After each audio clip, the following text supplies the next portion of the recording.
Dahil may paparating ang bagyo ay ito't inakit ako ng aking anak papunta sa pamilya. Yun kasi ang sabi ni Governor Helen Tan, maghanda daw. Hi to my vlog.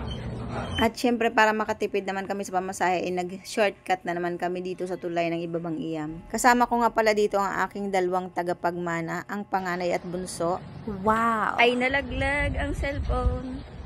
At kung titingnan mo ang panahon ay parang wala namang parating na bagyo dahil nga tirik na tirik ang araw. Ay maigi na rin yung maagap at mahirap naman yung kung kailan na nadisdis ang malakas na hangin ay saka pala ang makulbo. Yan nga sa sobrang init ng araw ay siksikan kaming tatlo sa isang maliit na payong.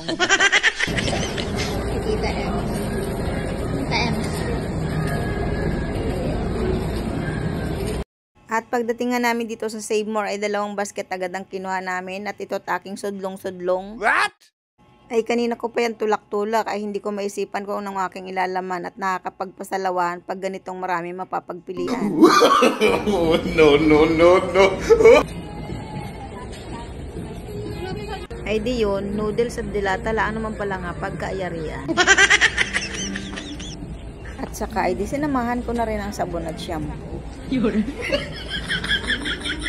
May lalagyan naman tayo. Alin?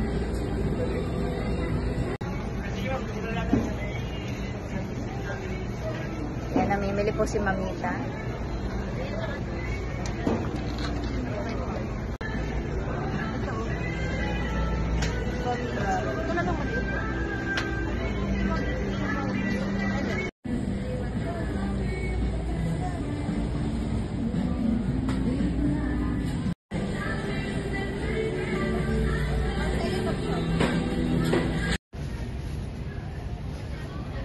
At habang kami namimili ni Bunso sa likod, ay ito namang may hawak ng camera, ay panay naman ang pakyut.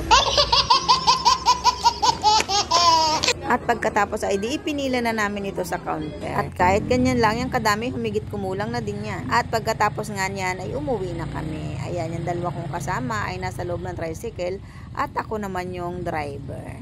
Charot.